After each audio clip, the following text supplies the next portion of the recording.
Ano ba hawak mo, Lyle? Uma radiator pre. Kabil mo dyan. 4.1 SRP ni Uma. Bakit kang papalit? Kasi yung DS4 ko nasira pre. Saan? Dito tumagas. Sa mga cooling pin? Oh, diyan mismo nasira.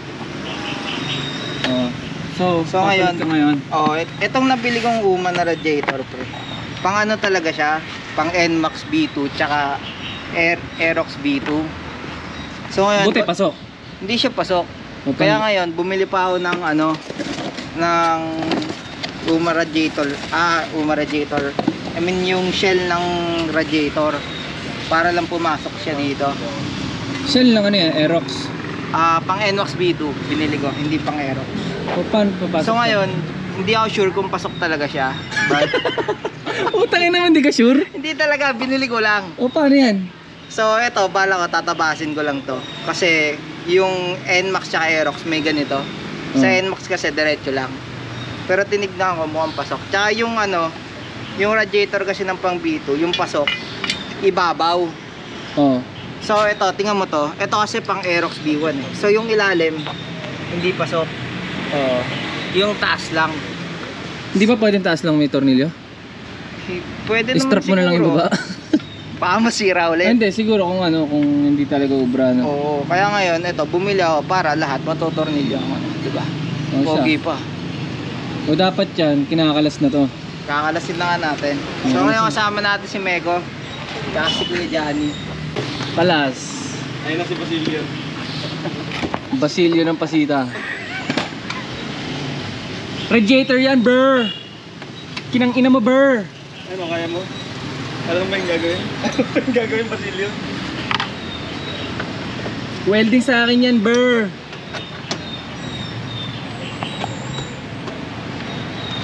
Laki na nakinita ng tools mo ah. Kasi yung tornilyo dito. Yung lagi. Yan o. Muusok pa yung T-wrench mo. Yossi ba yun? Saan ko nausok yung T-wrench eh. Tama yung sa akin, walwal na yung NMAX ko, pero buo pa. Long nose, next. Oo nga. Ganun ba yun? May pump ba yan? May water pump yan? Hindi mo. Nasa yung tama? Saan tumagas yan? Sa ilalim? Hindi, dito sa ibabaw.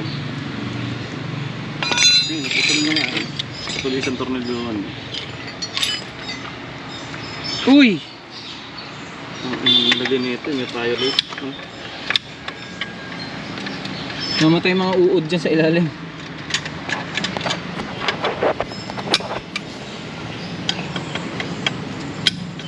Baklas ka ng baklas, di pa tinatabas yung ano, yung isa. Hindi, titingnan pa nga natin.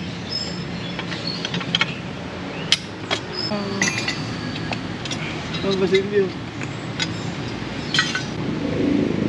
Laki niyan, boy. Tapos talaga yan. Ano ba pagkakaiba? Yung mga butas, sakto. Yung iba. Oo, sakto. Yung mga tornilyo doon. Oo, sakto pa rin. So tatabasin lang talaga to. May caliper ko ba dyan? Hindi sakto, boy. Ayan o, ito na lang. Yung kabitan ng ano. Alin? Stator. Alin? Hindi, yun nga yung tatabasin eh. Pagka tinabas to, wala na to. Hindi, bubutasan mo rin yun. Ayun, Ala. susutan stator eh. Ito. Gagawa ka rin ito yan. Ito nga, pegado. O, pares lang. Ito. Pag tinabas mo to hanggang dito, problema mo na lang. Ito. Ayan na lang. No? Yan na lang. Sige. Pwede lang Lagari mo na.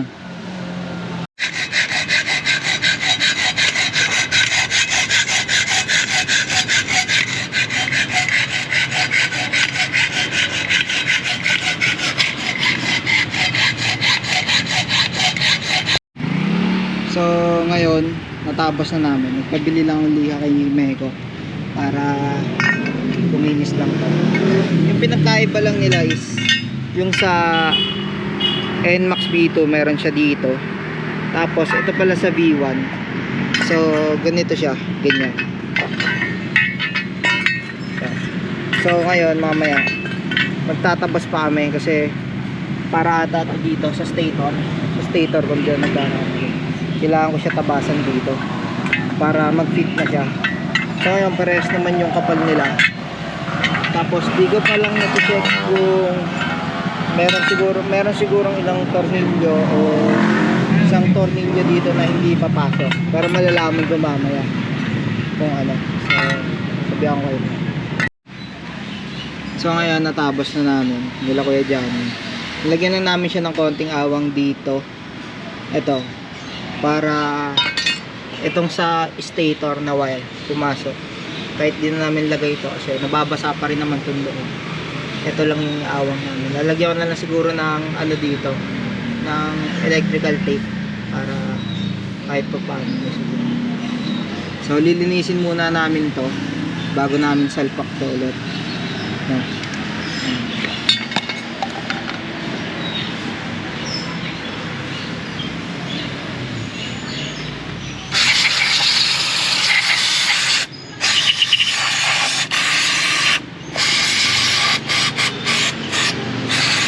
Dini?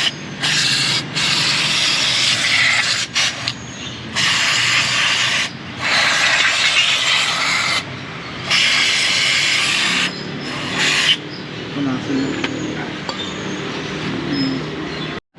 So ngayon kakabit na natin. Try natin kung magpipit na ba siya. Malinis na rin namin tong stator tsaka magneto. So pinabasan. Good. Paano niyo tinabas yung sa stator? Sa stator, grinder lang na. Grinder. Hindi yung pangit ng tabas. Maganda. Quality answer. Parang origin. Gago. Sure ka tama nito. Malang stator. Hindi naman stator masisira dyan, yung wire lang. Sa Ba't ganun yung lens mo nagtitwitch? Di ba? Pansin mo rin. Hindi pa ka sa video. Okay na pare. Testingin natin. Hindi, tatago Wow, sa gago. Ayaw nga pala. Kabit mo na yung radiator. Okay na yan. Tignan mo okay. Hosting mo. Ngayon, tapos ko na lahat ikabit ng mga fairings tsaka yung Uma radiator natin na ano, nakakabit na natin ng maayos lahat. Ito, complete na siya lahat ng tornilyo. Wala tayong problema. Unlike yung dati kasi, sa ilalim, walang tornilyo. Dito meron. Kasi yung radiator natin, pang Aerox B1. Ngayon, yung radiator natin ngayon is pang Aerox B2 tsaka NMAX B2. Pero same lang naman sila ng shell dito. Ang NMAX B1 tsaka NMAX B2 is magkaiba. Pero yung Aerox B2 at B1, parehas lang sila. Yung radiator na to, sobrang solid, napakaganda, napakalamig.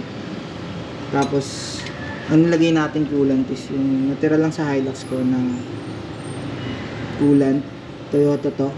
So, pwede na rin naman pang motor yun, wala namang kaso.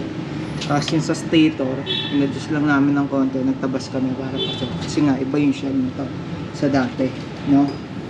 So, ito na yung finish niya.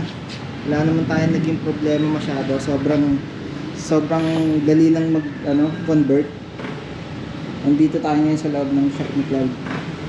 So sa mga gusto magpa powder coat ng mags, chassis, lahat ng bakal, anything, aluminum, magnesium, natanggap sila. Wag lang yung mga plastics. Kasi syempre hindi naman pwede mainitan yung plastic, matutunaw yun, di ba? So yan lang. So that's all for today's video. Thank you mga idol. Kita-kits sa kalsada, ingat kayo lagi. Ride safe. Ayan, nandito tayo sa Defy Custom Laguna. Nandito tayo kay Clyde Relativo. Tapos? Tapos na.